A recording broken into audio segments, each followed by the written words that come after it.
واقعہ چینل کے دوستوں خوش آمدید۔ کیا آپ جانتے ہیں کہ ایک مرتبہ ایک اجتماع میں حضور صلی اللہ علیہ وآلہ وسلم نے دجال کا حال بیان کرتے ہوئے فرمایا، ممکن ہے کہ دجال کو وہ شخص پائے گا جس نے مجھے دیکھا ہے اور میری گفتگو سنی ہے۔ لوگوں نے عرض کیا کہ اللہ کے پیارے رسول، اس دن ہمارے دل کیسے ہوں گے؟ کیا ایسے ہی ہوں گے جیسے آج ہیں؟ آپ نے فرمایا، اس سے بہتر، کیونکہ باوجود فتنہ کے ایمان قائم رہے گا۔ آپ رسول اللہ نے فرمایا، میرے ایک صحابی دجال کو دیکھ لے گا۔ اس سے مراد تمیم داری ہیں، جو دجال کو دیکھ کر آئے تھے اور سارا حال حضور کو بیان کیا۔ حضور صلی اللہ علیہ وآلہ وسلم نے حال بیان کرتے ہوئے فرمایا، تمیم داری ایک نصرانی تھا، وہ آیا، اس نے بیعت کی اور وہ مسلمان ہو گیا۔ اس نے ایک واقعہ بیان کیا جس واقعے کے موافق ہوا جو میں تمہارے پاس مسیح الدجال کے متعلق بیان کرتا تھا۔ اس نے بیان کیا کہ تمیم 30 آدمیوں کے ساتھ بحری جہاز میں سوار ہوا جو جذام کی قوم میں سے تھے۔ مہینہ بھر ان سے سمندر کی لہریں کھیلتی رہیں، پھر وہ سمندر میں ایک جزیرہ کی طرف جہاں سورج غروب ہوتا تھا جا لگے۔ پھر وہ ایک چھوٹی سی کشتی میں بیٹھ گئے اور جزیرہ میں داخل ہو گئے۔ وہاں ان کو بھاری دم اور کثیر بالوں والا جانور ملا۔ بالوں کی کثرت کی وجہ سے اس کا آگا پیچھا معلوم نہ کر سکے۔ انہوں نے اس سے کہا، تیرا برا ہو تو کیا چیز ہے؟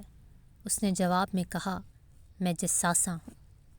پھر جساسہ نے کہا، اے لوگوں، اس شخص کے پاس جاؤ جو دیر میں ہے، کیونکہ وہ تمہاری خبر کا بہت ہی شوقین ہے۔ جب اس نے اس آدمی کا نام لیا تو ہم ڈر گئے کہ کہیں وہ شیطان نہ ہو۔ تمیم نے کہا، پھر ہم تیز رفتاری سے چلے حتیٰ کہ ہم اس دیر ایک عبادت گاہ میں داخل ہو گئے۔ دیکھا تو وہاں ایک بڑے قد کا آدمی تھا۔ ہم نے اتنا بڑا قد اور آدمی اور اتنا سخت جکڑا ہوا کبھی نہ دیکھا تھا۔ اس کے دونوں ہاتھ اس کی گردن کی طرف، اس کے دونوں زانوں اور اس کے دونوں ٹخنوں کے درمیان لوہے سے جکڑے ہوئے تھے۔ ہم نے کہا، تیری خرابی ہو تو کیا چیز ہے؟ اس نے شخص نے جواب دیا، تم نے میری خبر پر قابو پا لیا ہے، یعنی میرا حال تو تمہیں معلوم ہو جائے گا، اب تم اپنا حال بتاؤ کہ تم کون ہو؟ انہوں نے جواب میں کہا، ہم عرب کے لوگ ہیں جو سمندری جہاز میں سوار ہوئے تھے۔ اس کے بعد یہاں تک پہنچنے کی ساری رودات سنا ڈالی اور کہا، لہٰذا ہم تیری طرف دوڑتے ہوئے آئے، ہم اس ڈر سے کہ کہیں یہ شیطان نہ ہو۔ پھر اس شخص نے کہا، مجھے بیسان کے نخلستان کی خبر دو، کیا وہ پھل دیتا ہے؟ ہم نے کہا، ہاں وہ پھل دیتا ہے۔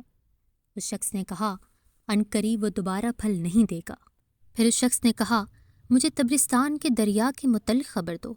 ہم نے اس سے پوچھا، تو اس دریا کا کون سا حال پوچھتا ہے؟ اس نے کہا، کیا اس میں پانی ہے؟ ہم نے جواب دیا، اس میں بہت سا پانی ہے۔ اس شخص نے کہا، اس کا پانی عنقریب جاتا رہے گا۔ پھر اس نے کہا، مجھے زغر کے چشمے کے متعلق خبر دو، کیا یہاں کے لوگ اس سے کھیتی باڑی کرتے ہیں؟ ہم نے جواب میں کہا، ہاں اس چشمے میں بہت پانی ہے اور وہاں کے رہنے والے لوگ اس پانی سے کھیتی باڑی بھی کرتے ہیں۔ اس شخص نے سوال کیا، مجھے عرب کے نبی کے متعلق خبر دو، انہوں نے کیا کیا؟ ان لوگوں نے کہا، وہ مکہ سے نکلے اور مدینہ میں تشریف لے گئے۔ اس شخص نے پھر سوال کیا، آپ نے ان عرب والوں کے ساتھ کیا کیا؟ ہم نے اسے بتایا کہ آپ عرب والوں پر غالب آئے اور جو آپ کے ارد گرد تھے انہوں نے آپ کی اطاعت کی۔ پھر اس شخص نے کہا، خبردار رہو کہ یہ بات ان عرب والوں کے لیے بہتر ہے کہ وہ آپ کی پیروی کریں، اور اب میں تمہیں اپنے متعلق خبر دیتا ہوں کہ میں کون ہوں۔ میرا نام دجال ہے۔ البتہ وہ زمانہ قریب ہے جب مجھے یہاں سے نکلنے کی اجازت دی جائے گی تو میں نکلوں گا اور زمین میں سیر کروں گا اور کوئی بستی نہیں چھوڑوں گا جہاں نہ جاؤں، سوائے مکہ مکرمہ اور مدینہ شریف کے جو مجھ پر حرام ہے، یعنی ممنوع ہے۔